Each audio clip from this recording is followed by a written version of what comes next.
Hey guys, and welcome back to another Warframe video, where today we're going to be taking a quick look at farming resources in the Plains of Eidolon. Now, the Plains of Eidolon farms are something which people kind of tend to stray away from quite early on, because they are very tedious to go mining, to go fishing and all that good stuff. So today we are going to look at some Tusk Thumper farming methods, and for that we are going to be using Nekros. Now we are going to be doing the Tusk Thumper Domas, the high level ones, on the high level bounty missions, and in order to do that, really all you need is a Nekros and probably a Laetum is what I would suggest getting.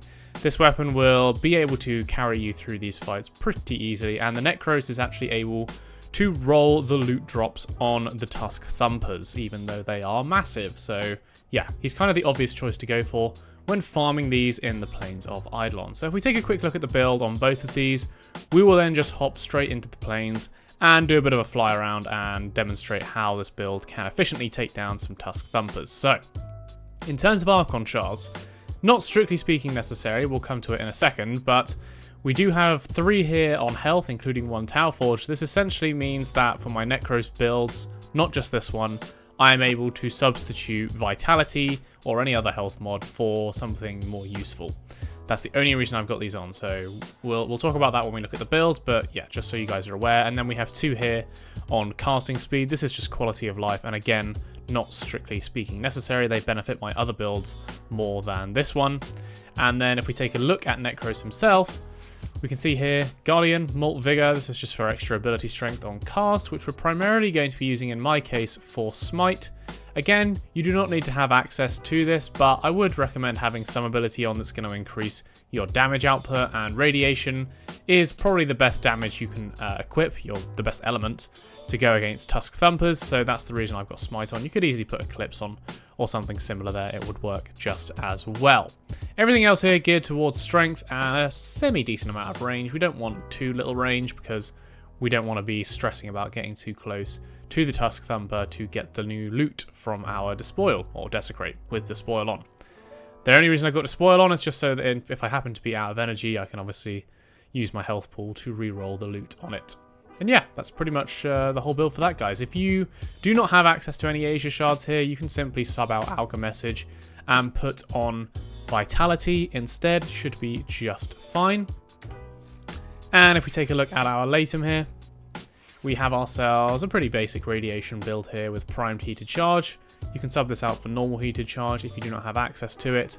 And then everything else, yeah, geared towards just raw damage. Negative crit, if we take a look at the Incarnon upgrades, we do have the 50% chance to deal plus 2000 damage on non-crits. And then negative crit chance here, reload speed, fire rate, all that good stuff.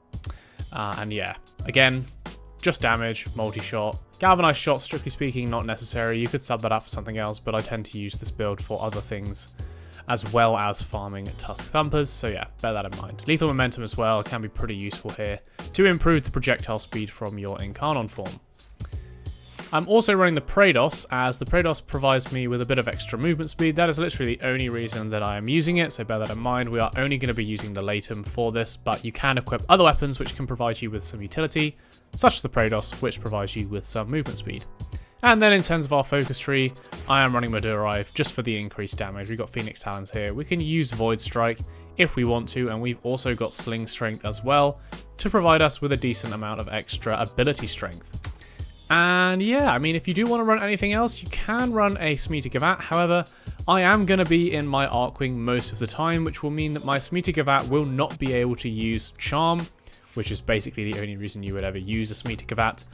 And yeah, in doing so, we basically negate having it. But there is a chance every time we come out of Archwing to obviously collect the loot that we might get a resource booster from the Kavat. So bear that in mind, it's probably worth running it anyway, just in case, or when you even enter the Plains you might get one. So yeah, let's hop into Cetus now, and we will just take a quick look at how this is going to work.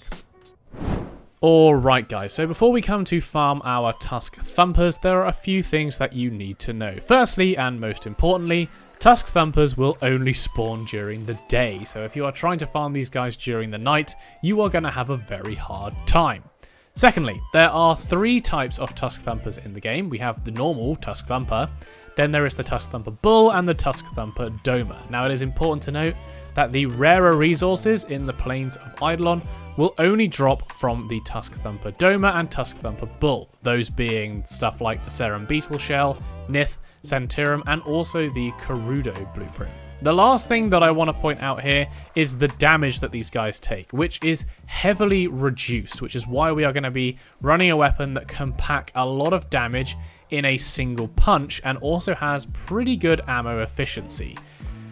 The Laetum, obviously, relies a lot on its Incarnon ability, which we can in fact charge by dealing damage to the Tusk Thumper's armor plating that covers the limbs. So that is what we are going to focus first until we can get our Incarnon mode charged. But that's pretty much all I want to cover at this stage.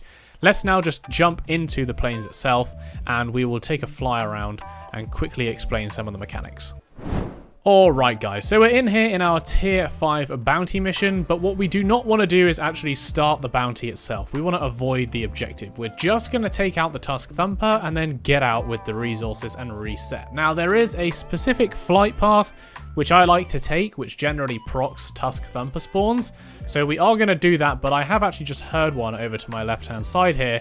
So assuming that hasn't despawned where it's jumped away, I think we'll just go for that one to begin with, and then we'll hop back out and back in again to show the kind of route that I would usually take. It can take 1 to 2 minutes in order to get one to spawn, but, you know, just be patient. You will eventually get one. You will never ever get 2 spawned in at the same time, so that is worth noting. But yeah, as long as you're patient, you just follow the route around. Don't kind of deviate from the route that you're doing or try and look elsewhere. Just keep going around in the circle that you want, and then, yeah, you will eventually get one to spawn in. So tactics-wise, we are just going to go into our Arcwing. I'm going to proc my Smite Infusion first, since I've already heard one. So Sling Strength, Molt Vigor. Then we can hit 1 for an extra 200 or 328% radiation damage. That's nice. And then we are also using Itzal. It's not strictly speaking necessary to use Itzal, but Itzal can go invisible, which will stop him moving around quite a bit. So that's very important to know, actually. If you do want to stop the Tusk Thumper from moving around, I would recommend running something that can go invisible. But let's head over, invis, take out the armor. And we're not going to get that back one, unfortunately. There we go. Then we'll go into our Incarnon form.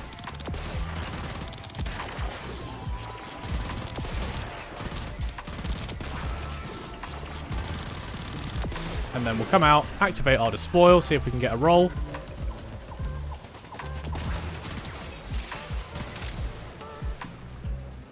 Doesn't look like we did this time, so we'll just head out and reset. And as you'll see,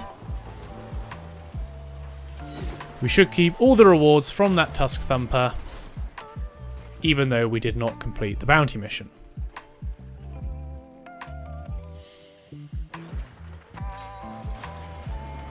Like so. So, in this case, we got some Centaurum, we got some Pyrol, Cut Venom Sacs, Iridite, Veridos, and Trallic Eyes. Very nice. We didn't even have a resource booster either, so that's worth noting. You can double these up with the resource booster. But now, let's hop back in and demonstrate the route that I like to take in order to get these guys to spawn. Alright guys, so as soon as you come in, you probably want to just hang around the gate for sort of 5 to 10 seconds, just to see if you do get a close left spawn like we did before. It does actually happen more often than you would think. Doesn't look like we did this time though, so we'll hop into our Arcwing here. And we're going to fly over to kind of the top of Garatot Lake here. We'll keep our jet mode going. Just above the lake. Take a left and kind of just fly around the back of Hex Stiletto. Over the sentient remains there. Right over west to the shoreline.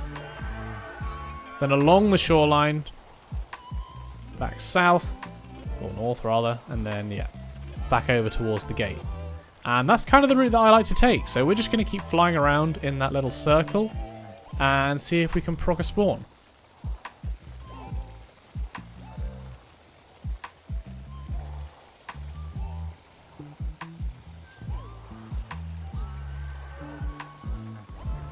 There we go. So once again, let's get our Smite activated. Come into Itzal, go into second. Take out the armor.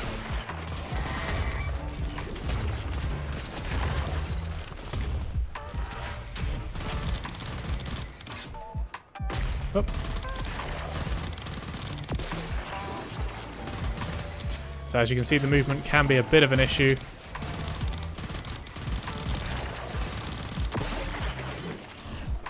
Activate our third, and there we go. We got some extra drops there you saw right at the end. Very nice. So once again, we'll get back out.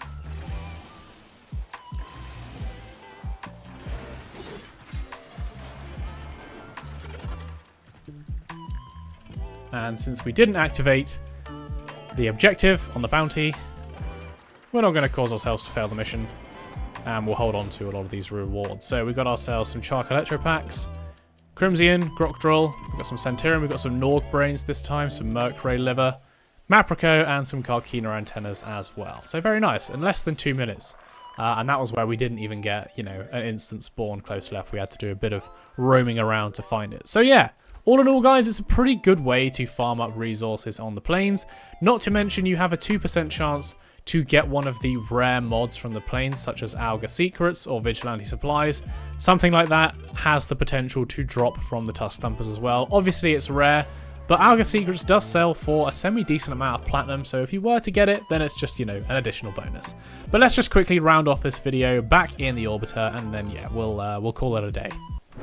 Alright guys, so hopefully this has at the very least given you an idea of how you can easily take out Tusk Thumpers, be it for Nightwave or for resource farming. It is very, very doable in the game now, especially with the Incarnate weapons that have been released. The amount of damage they can deal to that thing is insane. So yeah, if you don't have access to the Laetum, bear in mind that there are various other options available in the arsenal, including the Felox, which I have on my primary. It can also work very well against the Tusk Thumpers.